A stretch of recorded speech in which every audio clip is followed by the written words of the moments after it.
Are running off here. Let's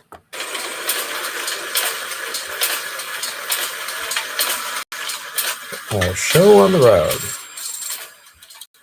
Welcome to Evolution Hour.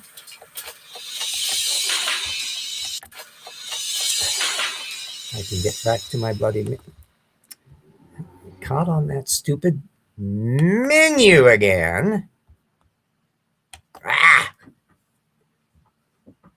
The awkwardness of that stupid little slider gizmo. If it suddenly kicks into a different menu, I can't find the spot to print my button to stop the sharing. Well, welcome. No, such is life. You know, I'm an old man. What the hell? I can remember rabbit ears on television sets. So this is an ancient time. Dial telephone and party lines. Even I go back even that far. Not quite a stick telephone. I'm not that old. At any rate, here we are. Proceeding through Titans. Oh, it's a delightfully thin and fat mistakes that are happening this time around. Hello, Lisa. And busy working on Jackson's chapter. There's a whole bunch of things that have been going on. So that's it's going to be a delightfully juicy chapter, the Noah's Lost World thing. But anyway, the previous things, as you know, the Sarfati Tay's book is blithering along to try to dismiss all the potential new fossil data that's been cementing the notion that a lot of different dinosaur groups were forming bird lineages, and one of which became the birds we all know, but there's a whole bunch of cousins and things floating around on there. Because, you know, earlier Microraptor that we discussed all that. Well, we got another bunch, the difficult to pronounce Scansoriopterids, which include a bunch. Remember, rabbit ears, not party lines. Yeah, these are little flyers that include some with like membranes, like bats, as well as feathers. Yi Ji, one of the Chinese ones, it was one of the first ones to find that, and so they're an interesting little group. And Sarfati and Tay devote a very short section to it where they're basically just saying, oh, they're just kind of odd little birds. And they rely entirely on one source for this, not a technical paper. And it's Alan Feduccia's book from like 2012 or so. And they make a great deal about that partially closed acetabulum, which we'd already pointed out in previous episodes is not exactly a major point for their case, because there's a whole technical literature explaining how the dinosaur acetabulum can close up and the bird system developmentally, because they can look at actual. It's a sloppy argument, but it's so revealing that Sarfati and Tay didn't mention anything about the membrane aspect and cited no technical literature whatsoever on the subject. So I'll change that. And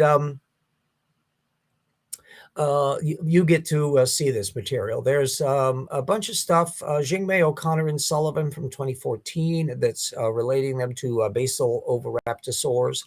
O'Connor is also a co-author on Min Wang et al. From 2019, which goes into how the membrane wings get lost in the lineage. And then there's a 2021 paper by Boris Sorkin, which is going into their flight details. In all of those papers, they're also reflecting the phylogeny of these organisms, and they're relating them to the oviraptorosaurs, which are that group of funky little dinosaurs. In other words, the idea that they are just nondescript, peculiar little birds flies in the face of any of the systematics. And you will notice that Sarfati and Tay did not even try to offer any creationist systematics to make any sense of that within a baromenological framework. You know, la-di-da, that's the way it goes. I invite you really to look into those wonderful papers, because it's, I think Feduccia's theropods and birds have the same ancestor. Funny they don't take so. Oh, yeah. The Feduccia is really hilarious. If you go back to Feduccia in the 1990s period, he was pretty much pushing, and I'm trying to put that up on our screen, but visual there. Okay. Is that birds had a thecodont ancestor sometime maybe in the Triassic, and that the dinosaur lineage is unconnected to them. In fact, once Feduccia was obsessing on feathers as the diagnostic feature for birds, he indulged in one of the most spectacular flip-flops in the whole area. And that is that the various Maniraptorans and the like that Feduccia was insisting were only superficially looking like birds. They're just dinosaurs, just superficial. Pay no attention to the man behind the curtain. As soon as it was clear that feathered examples of these were being found, he then decides those same animals are now flightless birds that only coincidentally resemble dinosaurs. And Richard Prum, wrote a just scathing criticism of him, and this has been like 20 years ago. This is not exactly a news bulletin period. But of course, the notion that he had back in the 80s and 90s and 2000s that there could be some kind of a lineage that could be the root of birds, he's never been able to make good on that. And of course, he doesn't like cladeism. In fact, he was one of the ones grumping on it to Jonathan Wells for his anti-evolution book, Icons of Evolution. And needless to say, he's not made any further mode in that department. The paleontology has not been kind to a thecodont origin for birds. Meanwhile, the argumentation among standard paleontological analysis has just made it more and more solid, to the point where I refer to Feduccia as the Fred Hoyle of bird evolution, somebody who had a legitimate career and is not without informative details within his niche of ornithology, which is what he came out of. But his drawing this line in the sand to keep birds and dinosaurs apart is just ridiculed by people who decide to comment on him at all. The field has moved on. So sorry. Our little part two here is one that came up a little ways ago, quite by accident. Eric Hedin, and I'll put his name in the thing so that everybody can see, is a figure. He's a physicist, and he was teaching at a college. I've forgotten the stupid college too that this was on. And there was a bit of a flap 15 years ago-ish, if memory serves me, where he was kind of slipping intelligent designy stuff into his lectures, and various critics of the Discovery Institute were going ballistic about it, and the Discovery Institute was going all harumph-harumph, and Casey Luskin and all the guys were defending Hedin and all that. And then it kind of cooled off. He still had his position, etc. I don't think he was ever dismissed. And he kind of tailed off, and he fell off my scope completely until, quite by accident, he pops back up. While I'm researching something else that happened to be bumping into some recent discussions at the Discovery Institute. In fact, it was doing the cosmology chapter that I found this out. They have their little website things of new articles of consequence and so forth. And in that was some stuff from Hedin. So Hedin is now firmly joined the Discovery Institute camp. And two of his posts, one from 2023 and one from 2025, I want to share with you kids, because this one just drops my jaw with amazement. The first was in 2023, The Christmas Star, A Sign of Design, where Hedin clearly seems oblivious to the problem about trying to figure out what the astronomical thing was that was the star in heaven that's mentioned in the Matthew account. Because, sorry, when was Jesus born? He seems utterly oblivious to the fact that there is a lack of clarity between Matthew and Luke as to the year in which Jesus was born, because Matthew has him back during King Herod's time, and who died in 4 BC or thereabouts.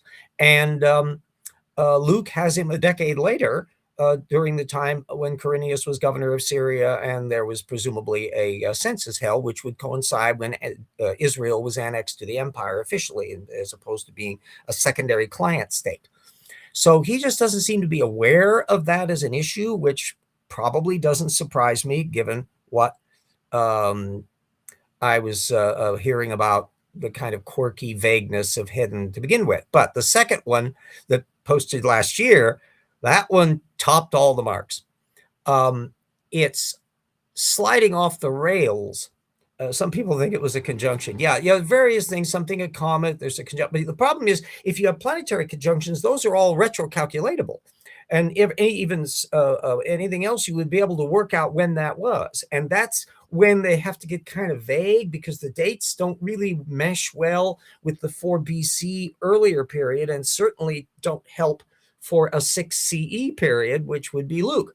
And apologists tie themselves into knots because they can't move Herod, so they've got to move the Quirinius census back. They've got to extend censuses and Quirinius's being governor of Syria and all of this stuff, pushing it somehow back far enough that they can have them overlap and have Jesus being born in a period that would have made Bishop Ussher happy.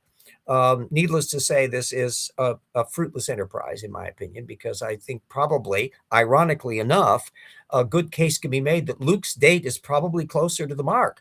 That would put Jesus way later than Christians are typically willing to do, because they think of him in that kind of 0 or earlier period, not 6 AD, which would have him crucified in AD 36, not 32, which is the tendency to do it. So that is a funky little sidebar that we don't have to go into on here. The point is that this 2025 post from Hedin is reviving Kepler geometric relations for the solar system, a thing where you would think like, what?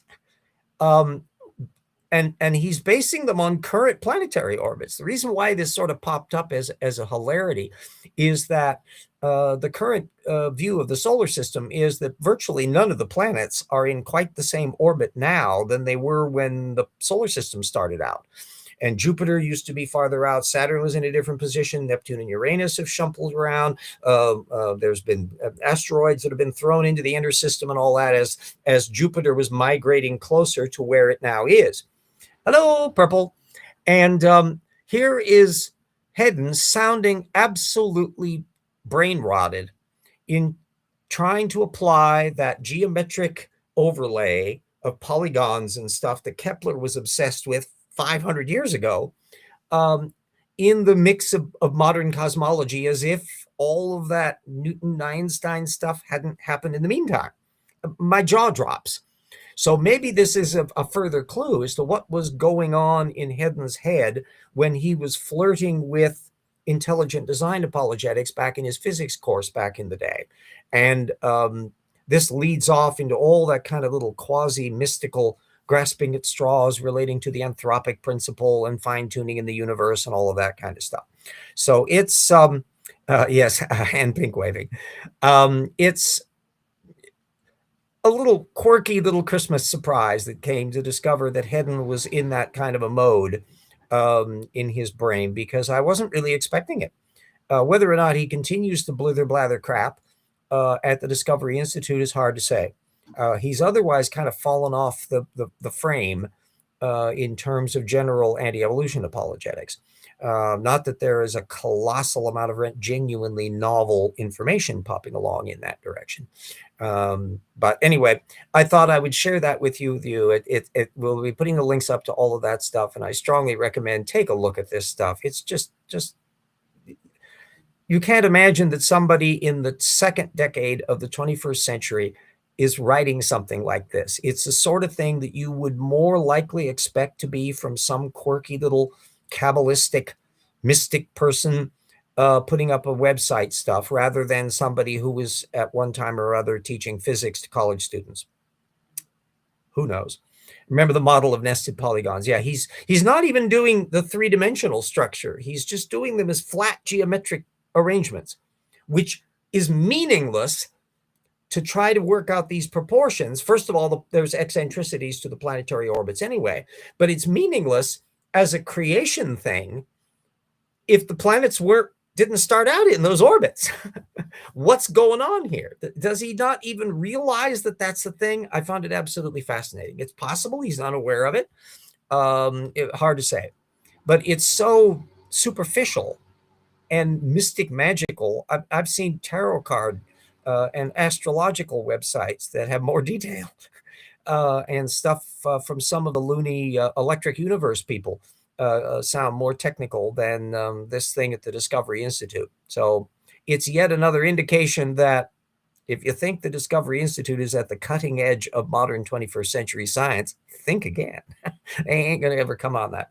Yeah, it's Hedin was and may still be. I haven't looked at whether or not he's still being taught in there. I'm not getting the link showing up on the video screen. That's I've got the show screen. Oh, there it is. There we go. Never thought a dumb neo-Nazi would be president, but here. But anyway, he was and it was lightweight stuff. It was just material in the syllabus and little commentaries on stuff that was nothing really to get all super panicky about.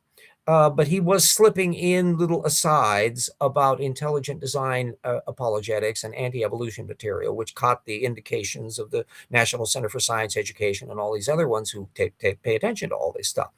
And he just sort of harumphed, oh, no, I'm just asking questions, to borrow Graham Hancock's point of view on there. And then he just slipped off the scope to where for the last decade, I've heard absolutely nothing from him until now. So clearly the guy has not been unoccupied having his little brain thoughts running amok. Whether or not it'd be absolutely hilarious since Trump just suddenly popped up in the conversation, that it would be really neat to know more precisely both at the Discovery Institute, Reasons to Believe, and then over in the Young Earth Creationist camp with ICR, AIG, CMI, and the New Creationist crowd and all that. There's a bunch of little cadres. Love to know what their political persuasions are. How many of them voted for Trump?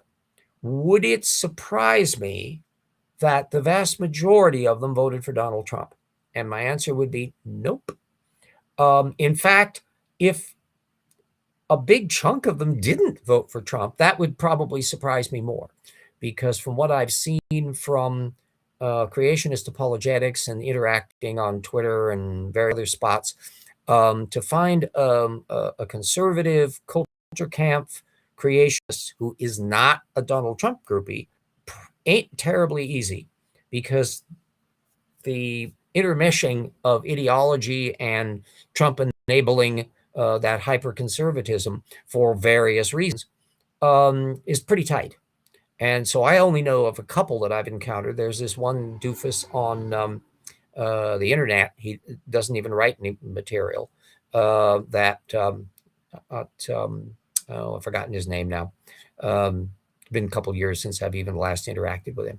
But at any rate, he was surprised me because he was not a Trump fan. And then the other that I can explicitly think about that is probably because he's from the Greek Orthodox Church rather than conventional Protestants or Catholics, is John Mark Reynolds, who's a young Earth creationist and has been for quite a long time. He helped contribute to the creationist segment of J.P. Borland's old 3 Views of Creation book. And I had been communicating with him occasionally in Twitter, where he was conveying the fact that he was no fan of Donald Trump. But boy, that's a rarity.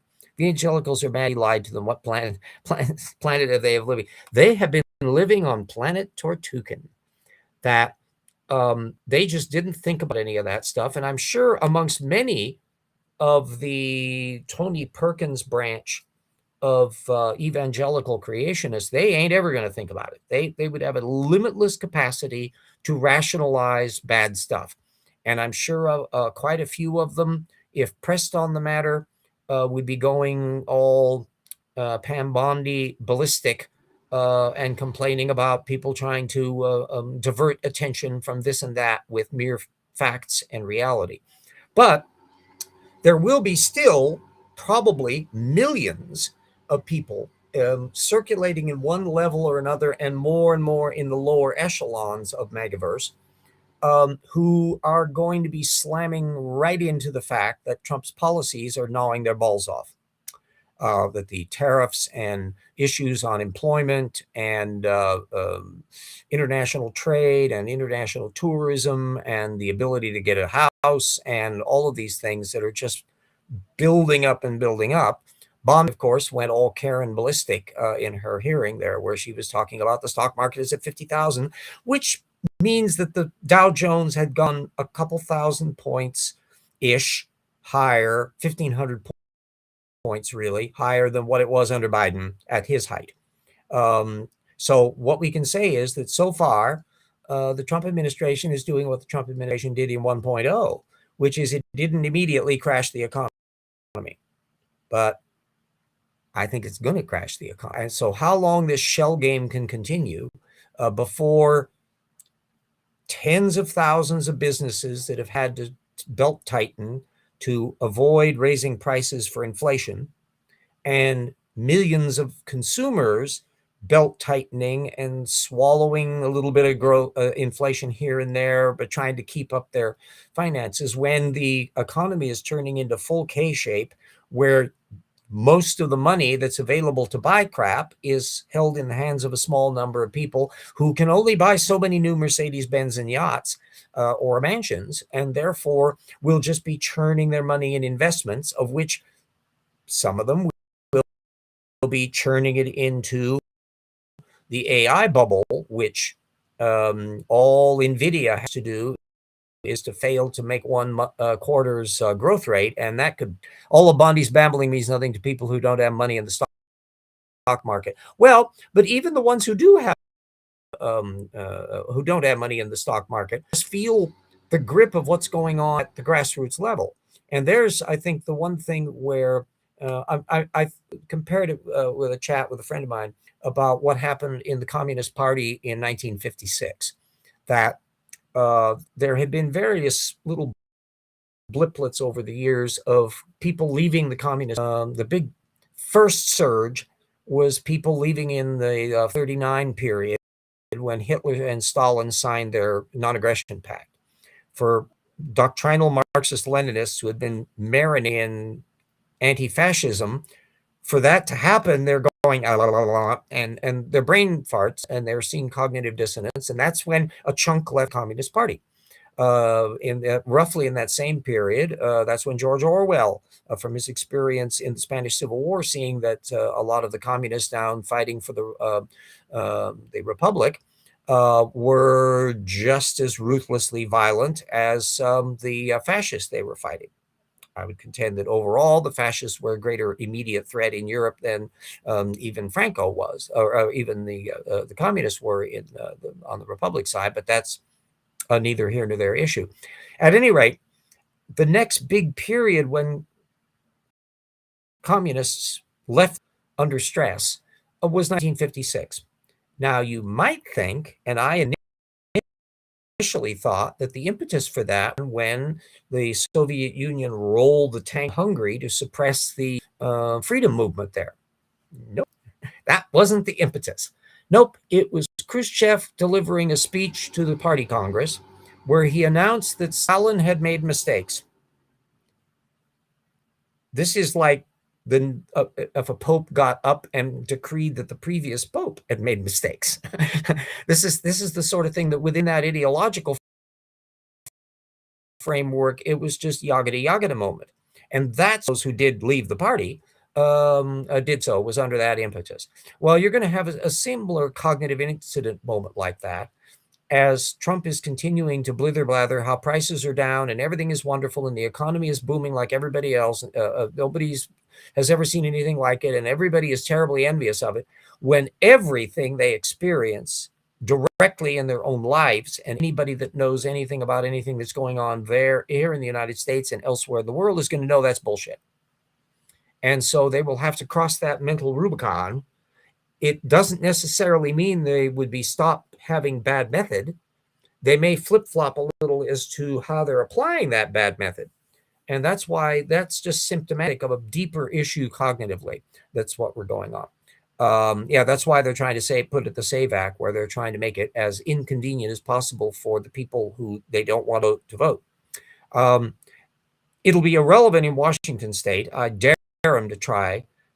What does it mean to have a voter ID approach when we all vote by mail? I'm a registered voter, and I vote. The only way that you would be potentially in a window of, are you still around? is if I stop voting during an election. So I get my little ballot every time for all the local and state races, and I put my thing in the little drop box up at the library. No problem. Doesn't go through the post office. Everything is handy if I want to check out whether and exactly when my vote has ended up getting counted. There's a website that keeps track of all of that stuff, and we've been doing it this way for like years and years and years. There are no, for all practical purposes, there are no physical voting places. All vote by mail. And you just try to get us to change on that, kiddos. Give it a whack. That's like putting a toll on an interstate highway. Yeah, give that one a whack too. Okay. That's the way they operate in Oregon. I know Utah apparently has a voter system pretty much like ours. And I look at these states where they're talking about all the rigmarole you have to go to in voting places to show up, and the number of them, depending upon by restricting the number of voting places, you can make it harder and harder for minorities to vote and so forth. None of that would exist if they were using the same kind of system we do. Our electronic ballot, it's a paper ballot. You mark in the little doodads. That's all retained, so they have a physical record of everything. If they need to recheck on any of the stuff, you have to sign with a signature, and they're comparing that against your register signature is exactly if you were doing it in the old way, going to the Catholic Church, or it moved around from one church to another back in the day. It's so long ago, I have to kind of pull out of my memory hole when we actually had to go and do physical voting in physical places. So all the voting is super duper easy. I get the ballot usually a couple of weeks in advance of any election. Get my voter pamphlet book, and I can check to see what the Progressive Voter Guide has to say about it. And if there's people aren't covered in my information frame, and I'm not entirely sure, a lot of the judicial things are nonpartisan, so you don't know where their political perspective is per se. And you research all of that. You find out who endorses them and all that. And I settle on where I'm going. And typically I've got my ballot all done up days and sometimes a week or more before the actual election, and whoop, drop it up there. All done, all concluded. Simple, easy peasy, no difficulty. It seems idiotic that other states wouldn't be doing all of that.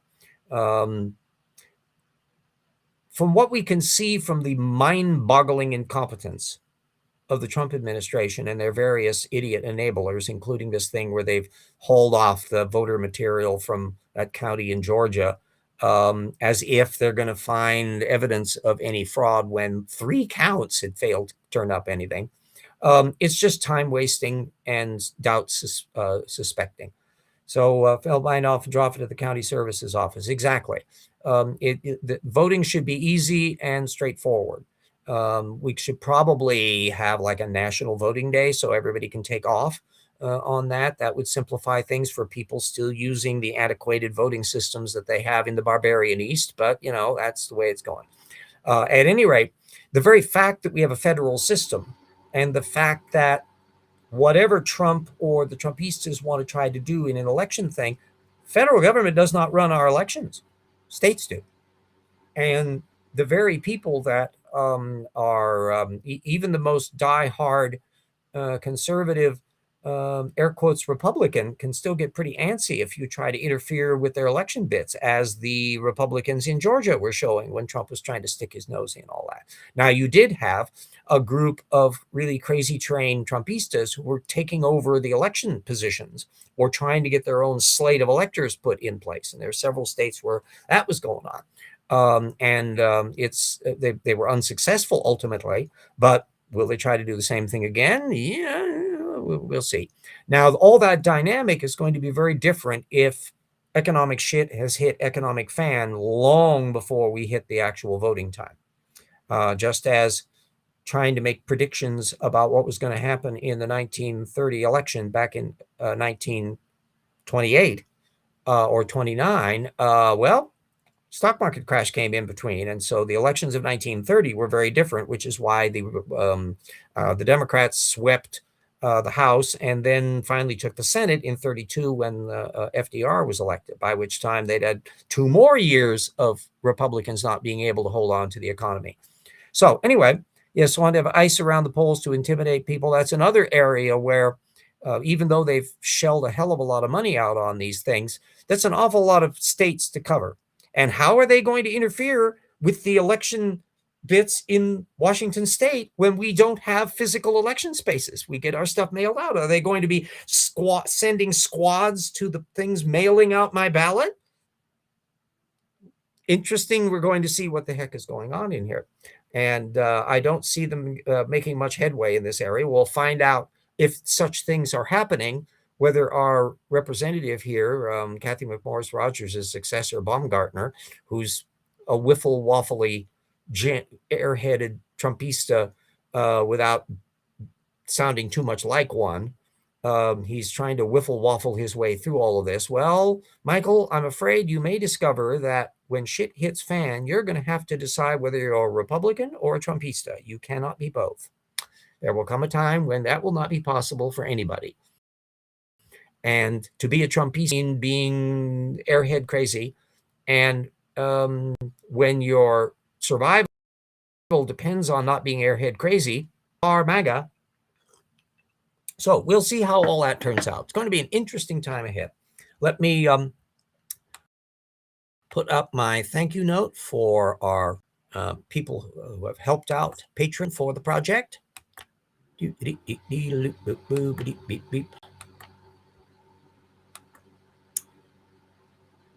And all of our colleagues and researchers and assistant researchers and friends and legacy patrons. Again, I remind everybody that I'm highly appreciative of everybody that is stuck with the project thick and thin, and that everybody needs to, again, be mindful that if it's an issue of you're making ends meet or shelling out some money for the TIP project, look after your own house. But as long as everybody is helping out, I am very, very happy for that. I noticed Jackson was on a Dapper Diners bunch. They were talking about some interesting material, and he had chit-chat about the incoming material that we're doing for Rocks Were There. It's for all of you who enjoyed Rocks Were There Volume 1, oh, we've gotten more fun even. Because, of course, it's been now 6 years since the first book came out. Trying to change rules so things mail will not get a date stamped on them. Yeah, that's another thing which will be a complete non-starter here. Because I don't put my mail, I don't mail by putting it in the mailbox. You don't need a stamp anyway, by the way. The little envelope has a no postage necessary thing. But I don't put it in the why would I go down to the post office to put in my vote when I walk the same distance up to the drop box at the library, and that's directly picked up and put into the system? Why would I do it any other way? So I haven't put a stamp or used the postage service to mail to do my voting ever. It's all been done by the little drop-off boxes where we have them all over the place. I think they're next to every library, and there may be other locations involved, but it's all easy peasy simple. And the fact that I live literally within walking distance of the one up at Shadle Park is just handy as all get out. Yes. Well, Trump being A, by nature, malignant narcissist and dictatorial prick, and B, means that he's now living in an increasingly isolated fantasy world. He's surrounded by a mass of followers who support everything he loves to do, and will say no to him. And they've got a network of people doing little pretend polls and giving him little fancy awards. You know, he's got the King of Coal award. It was gold, of course. That all of these ridiculous little things that you're trying to deal with the man baby to give him his participation trophies, and people giving their Nobel Prizes and all the other material that he's been getting. It's pathetic and tragic. I think his brain is going to continue to spiral into an ever-increasing paranoid depression. And if it ever reaches the point where he doesn't have the adulation he wants, he's going to be in a terrible state mentally. And if he's still president at that time, it can be a terrible amount of fallout. But it'll be hitting first the idiots that are having to coddle this monstrosity. And if the rug has been pulled out of their economic delusions. And Trump, of course, is so fixated on tariffs, he will never give up those. They're too part of his nature in this, that he has these election mythologies that he's now, I think, come to believe. He's moved beyond the Roy Cohn stage into complete flapdoodle stage. But he gave up on the tariffs. He can around. Will he try to do? I think all bets are off in terms of what he might try to do in a post-crash environment, because he's desperate for adulation, and he wants to pretend to be the savior of the people, and he'll do some economically crazy things that could be shooting past the Richard Nixon level. So anyway, it's all my time forward. Come on.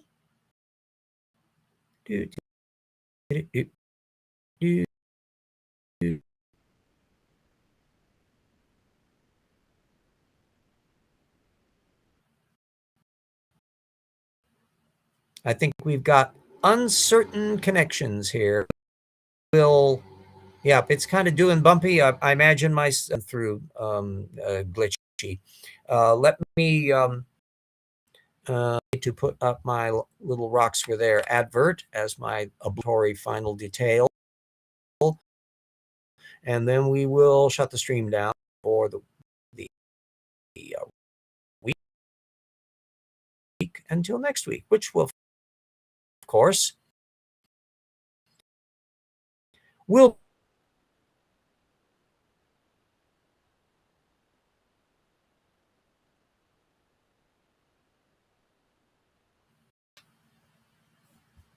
there it is, my operation, and how much of it is here we go.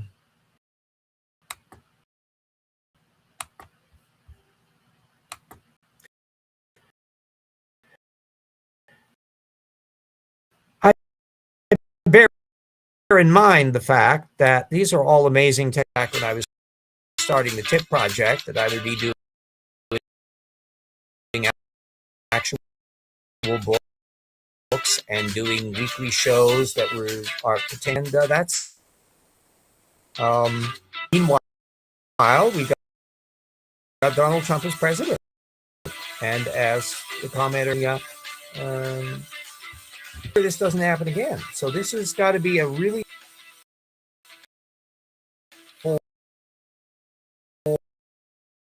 for the nation and the world to work out. Constitutional and educational changes need to be done. Constitutional laws like a convicted felon shouldn't be president. That actually require a constitutional law. If you've got enough of a sea change in the political realm, on the scale of what we saw in the Great Depression, then it's entirely possible that some really serious amendments and revisions could be done. We are really totally overdue for some major league trust busting. Big media companies and the like, there's an awful lot of stuff that needs to be done. So the fact that the last time we had a breakup of a thing was during the Carter administration, when AT&T was disassembled.